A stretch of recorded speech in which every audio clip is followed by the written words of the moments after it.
আজি আমাৰ সমূহ ইছলাম ধৰ্মী ৰাইজৰ পবিত্ৰ ঈদুল জুহা এটা পবিত্ৰ দিন। আজি এই পবিত্ৰ দিনত আমি সকলো কাৰ্বি আংলং জিলাৰ বিভিন্ন জাতি ধৰ্ম নিৰ্বিশেষে, অসমৰ বিভিন্ন জাতি ধৰ্ম নিৰ্বিশেষে, ভাৰতবৰ্ষৰ জাতি ধৰ্ম নিৰ্বিশেষে সকলোকে আমি ঈদুল জুহা শুভকামনা যাচিলোঁ আৰু আশা ৰাখিলোঁ এনেদৰে আমি শান্তি সম্প্ৰীতিৰে প্ৰতিটি দিন পালন কৰোঁ। যেহেতু কুৰবানী দিয়া হয় চৰকাৰৰ নিয়ম নীতি অনুযায়ী, আমি মুখ্যমন্ত্ৰী ডক্টৰ হিমন্ত বিশ্ব শৰ্মা ডাঙৰীয়াৰ চৰকাৰী নিয়ম অনুযায়ী এইবাৰ আমি কুৰবানী এটা অন্য প্ৰাণীৰে দিয়া হ'ব। যেহেতু ছাগলী আমি আয়োজন কৰিছোঁ, যোগাৰ কৰিছোঁ আৰু এই পবিত্ৰ দিনটিত সমূহ ইছলাম ধৰ্মী ৰাইজৰ লগতে বিভিন্ন ধৰ্মৰ আমি শান্তি সম্প্ৰীতি আৰু একতাৰ বান্ধোনেৰে বান্ধ খাই থাকিবলৈ আশা ৰাখিছোঁ আৰু ধন্যবাদ জ্ঞাপন কৰিছোঁ জিলা প্ৰশাসনক। আমি সকলোৱে জানো ভাৰতবৰ্ষ এখন ডেম'ক্ৰেটিক কাউণ্ট্ৰি। ইয়াত বিভিন্ন জাতি জনগোষ্ঠী বিভিন্ন ধৰ্মৰ লোক আছে। আমি সৰুতে পঢ়িবলৈ পাইছোঁ যে ইউনিটি ইন ডাইভাৰ্চিটি বুলি কয়, অনৈক্যতাৰ মাজত একতা। মই দোৱা কৰিছোঁ ঈশ্বৰৰ ওচৰত, আল্লাহৰ ওচৰত, যে এই যিটো অনৈক্যৰ মাজত যিটো ঐক্য আছে সেইটো স্বাধীনতাৰ পূৰ্বৰ পৰাই এতিয়ালৈকে চলি আছে আৰু ইনশাআল্লাহ আগলৈও চলি থাকিব, সেইটো কামনা কৰিছোঁ মই। আমাৰ প্ৰফেট মহম্মদ ছাল্লাল্লাহু আলাইহি ওয়াসাল্লাম পিছ বি আপন হিম, তেখেতে এটা কথা কৈ গৈছিল, যিখন দেশত থাকিব সেই দেশৰ আইন কানুন আমি মানি চলিব লাগে। আমাৰ অসমৰ জনপ্ৰিয় মুখ্যমন্ত্ৰী মাননীয় ডক্টৰ হিমন্ত বিশ্ব শৰ্মা ডাঙৰীয়াই সমগ্ৰ মুছলিম জাতিটোক এটা অনুৰোধ কৰিছে যে যদি পাৰে আপোনালোকে আপোনাৰ গৰু কুৰবানী দিয়াৰ পৰা বিৰত থাকিবৰ কাৰণে।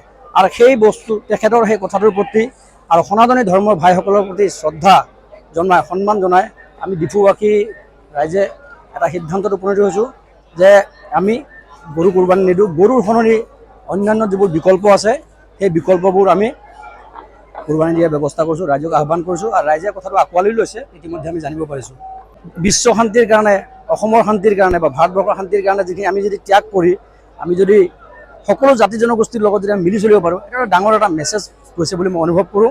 আৰু মই আপোনালোকৰ মিডিয়াৰ জৰিয়তে মই অসমৰ মাননীয় মুখ্যমন্ত্ৰী ডাঙৰীয়াক এটা আপিল কৰিম যে আমাৰ মুছলমান সম্প্ৰদায়ে যেনেকৈ তেখেতৰ কথাটোৰ প্ৰতি শ্ৰদ্ধা ৰাখি সন্মান জনাই আমাৰ তেখেতৰ কথাটোক সন্মান জনাইছে আৰু আমি কাউ ছেক্ৰিফাইচৰ পৰা আমি বিৰত হৈ আছোঁ। তেখেতক এটা অনুৰোধ কৰিম আপোনালোকৰ মিডিয়াৰ জৰিয়তে যে অসমত যাতে শান্তি বৰ্তাই ৰাখিব। তেখেতে অলৰেডি বহুত কষ্ট কৰিছে। তেখেত এজন শক্তিশালী নেতা ভাৰতবৰ্ষৰ ভিতৰত। আশা কৰিম তেখেতৰ নেতৃত্বত আগন্তুক দিন যিবোৰ আহি আছে, জাতি জনগোষ্ঠী ধৰ্ম কোনো কথা নাই, সকলো জাতিৰ কাৰণে সকলো ধৰ্মৰ মানুহৰ কাৰণে সমানভাৱে উন্নয়নৰ কাম কৰি যাব আৰু অসমখনক আগুৱাই লৈ যাব বুলি মই আশা কৰিছোঁ। ধন্যবাদ জনালোঁ আপোনালোক নিউজ চেনেল আটাইকে।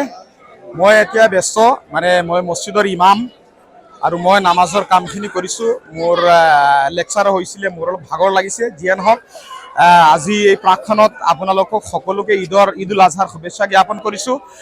লগতে বিশ্ববাসী সকলোকে ঈদুল আজহাৰ শুভেচ্ছা জ্ঞাপন কৰিছোঁ। আৰু মই ভাবোঁ এই ঈদুল আজহাৰ জৰিয়তে আজি আমাৰ মাজত এটা ভাতৃত্ববোধ মিলাপ্ৰীতি এটা কঢ়িয়াই লৈ আহিব আৰু আমি সদায় এনেকুৱা এটা ঈদুল আজহা পালন কৰিব পাৰিম। বিশ্বৰ সকলো মানুহে আজি আমাৰ মাজত এটা আনন্দ উল্লাস কৰি আছে। যিহেতু আমি এই ঈদটো বছৰত এবাৰ পাওঁ, সেইকাৰণে মই আশা কৰিছোঁ আমি সদায় এনেকুৱা ঈদুল আজহা কৰিম। আৰু খাস কৰি আজি মই এই প্ৰাক্তনত আমাৰ কাৰ্বি আংলঙৰ কাৰণে দোৱা কৰিছোঁ, আমাৰ অসমৰ কাৰণে দোৱা কৰিছোঁ, ভাৰতবৰ্ষৰ কাৰণে দোৱা কৰিছোঁ। আমি এই ভাৰতবৰ্ষত জন্মগ্ৰহণ কৰিছোঁ আৰু ইয়াতে আমাৰ মৃত্যু হ'ব আৰু আমি সকলো মিলাপ্ৰীতি থাকিম, সেইবুলি ইনশাআল্লাহ মই সকলোকে এটা দোৱাৰ দৰখাস্ত ৰাখিছোঁ। ধন্যবাদ থাকিল আপোনালোক সকলোকে। ঈদটো আমাৰ খুব ভালে গৈছে। আমি সকলোৱে খুব ধুনীয়াকৈ কৰিছোঁ। আমাৰ পুলিচ প্ৰশাসন ইয়াৰ যিখিনি আছে তেওঁলোকে সহায় সহযোগিতা কৰিলে, আমাৰ কাৰ্বি আংলং অট'নমাছ কাউন্সিলে সহায় সহযোগিতা কৰিলে, তাৰ কাৰণত আমি কৃতজ্ঞ আছোঁ। আসসালামু আলাইকুম। আমাৰ ডিফু মছজিদ প্ৰাংগণত খুব ভালকৈ ঈদৰ নমাজ হৈছে আৰু কোনো অসুবিধা হোৱা নাই। আমাৰ পুলিচ প্ৰশাসনো আছে, তেওঁলোকেও আমাক সহায় কৰিছে, কোনো একো হোৱা নাই। আৰু আমাৰ গৰু যিটো দিয়া আছিলে এইটো আমি বন্ধ কৰি দিছোঁ। আমি ছাগলী অন্য বস্তু দিছোঁ আৰু আমাৰ গোটেই দিন আজি এই খোৱা মেলাত ধৰক আলহী আহিব যাব, আপোনালোকৰো চবৰ নিমন্ত্ৰণ আমাৰ তাত যাব।